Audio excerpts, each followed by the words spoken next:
Beatriz, vamos a iniciar de inmediato conversación con el diputado del Gran Polo Patriótico del Partido Socialista Unido de Venezuela, Pedro Carreño. Gracias por aceptar nuestra invitación. Gracias a ustedes.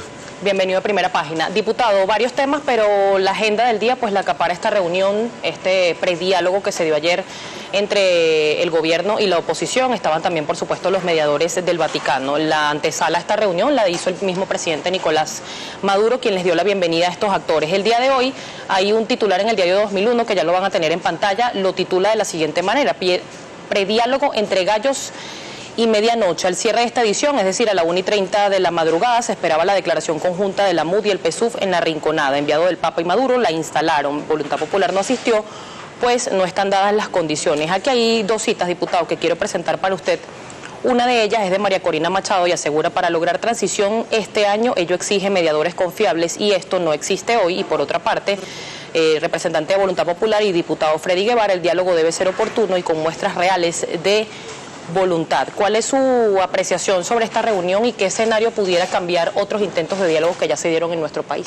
Lo primero que hay que establecer es que la única forma que tienen los seres humanos para entenderse es la comunicación y el diálogo.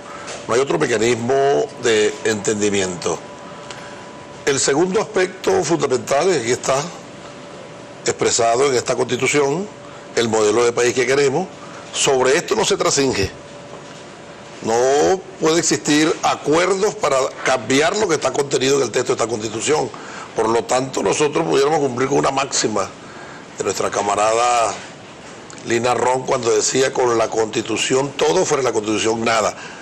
Y el tercer aspecto son estas dos infelices declaraciones. La primera, hablar de transición. Sí, yo creo que en Venezuela hay una transición, pero al socialismo.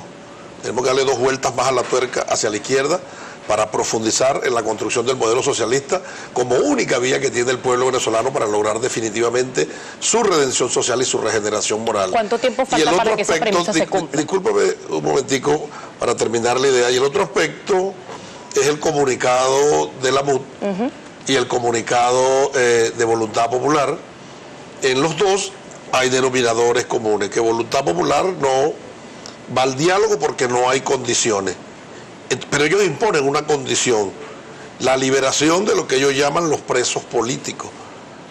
Y en el texto de la MUD dice que si en un tiempo perentorio no se cumple con esa solicitud, ellos están dispuestos a retirarse de la mesa. Yo creo que en esas condiciones es bien difícil establecer un diálogo.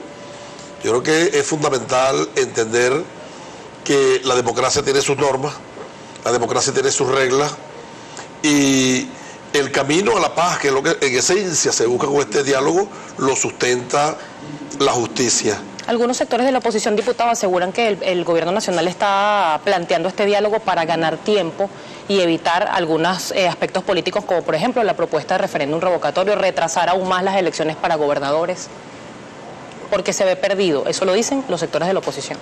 Si ellos estaban tan seguros de que ellos con el referéndum revocatorio iban a sacar al gobierno porque no cumplieron con lo establecido en la Constitución. Si bien es cierto, el artículo 72 establece el derecho al referéndum revocatorio, no es menos cierto que para gozar de un derecho hay que cumplir con una serie de procedimientos y normas. Ellos estaban conscientes de que no era así. ¿Por qué estaban conscientes?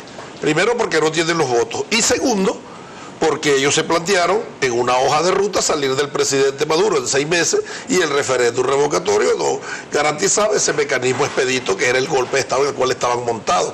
Por lo tanto, venir ahora a exigirle al Ejecutivo celeridad en una acción, para nada tiene que ver el Poder Ejecutivo en materia electoral.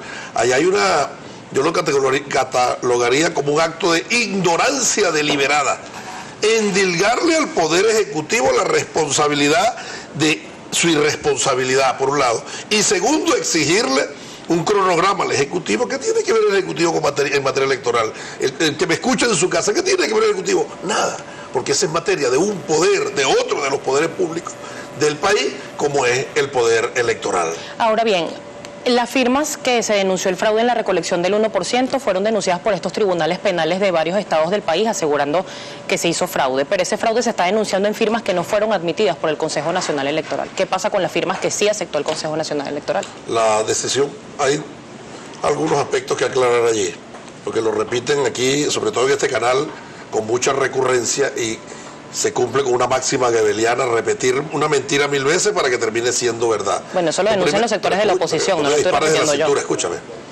Lo primero que hay que establecer es que, si bien es cierto, las firmas fueron desechadas, eso no es óbice, para que los ciudadanos a quienes se les usurpó su identidad incoaran una querella por usurpación de identidad, nada tiene que ver. Segundo, la decisión de los tribunales, en la decisión se le notifica a quién, al querellado. ¿No? Por lo tanto, nuestros gobernadores, como jefes políticos estadales, son los que recibieron la comunicación. Yo nunca he visto un juez que convoque una rueda de prensa para informar que fue admitida una querella. Allí lo que se hizo fue mandarle una comunicación, se le envían con un alguacil y nuestros gobernadores dieron la rueda de prensa. Y el tercer aspecto fundamental es que si la norma establece el 20% en todos los estados y se suspende temporalmente en 7 estados por la admisión de la querella, el CNE decidió acoger la decisión de los tribunales, ¿no? Y no es como dijo el célebre e ilustrísimo, entre comillas, ¿no?, presidente de la Asamblea aquí mismo, que por qué un tribunal que no era el Tribunal Supremo toma la decisión, porque se querellaron en sus estados. Ahora, el sistema de justicia es uno solo. No tienen por qué acatar únicamente lo que diga el TCJ, que de paso no lo acatan porque están en desacato, sino que nosotros nos remontamos a la historia. ¿Qué tribunal aprobó, declaró con lugar la investigación del caso Watergate que terminó con la renuncia del presidente Nixon? Un tribunal de distrito del estado de Massachusetts. Y el presidente Nixon pudo haber dicho lo que quería, pero es el sistema de justicia. Estos tribunales admitieron, determinaron elementos de convicción donde evidentemente se demuestra que hubo usurpación de identidad. ¿A quién le usurparon la identidad? A más de 11.000 muertos y sus familiares se querellaron. ¿Y qué pasa con las firmas que se admitió el CNE?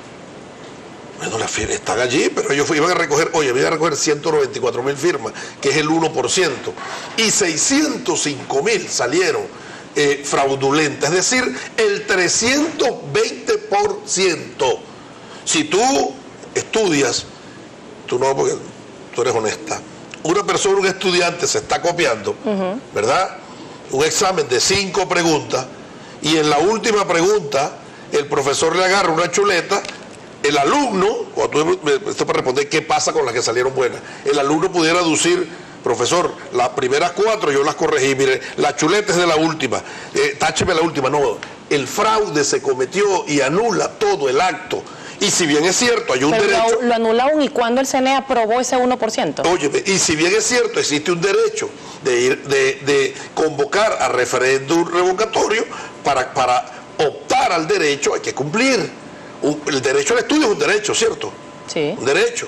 Pero si viene tú no, otra persona, y falsifica el título de bachiller, un título chimbo, le falsificó unas notas de bachillerato, no puede exigir su derecho a inscribirse en la universidad porque el derecho al estudio es un derecho. No, ese acto, la acción para hacer valer su derecho está hecha bajo la base de un gran fraude y anula todo el acto. ¿Qué pasa? Que hay Entonces, un fraude. El maestro, en este caso, que es el Consejo Nacional Electoral, avaló un fraude al aprobar el 1%.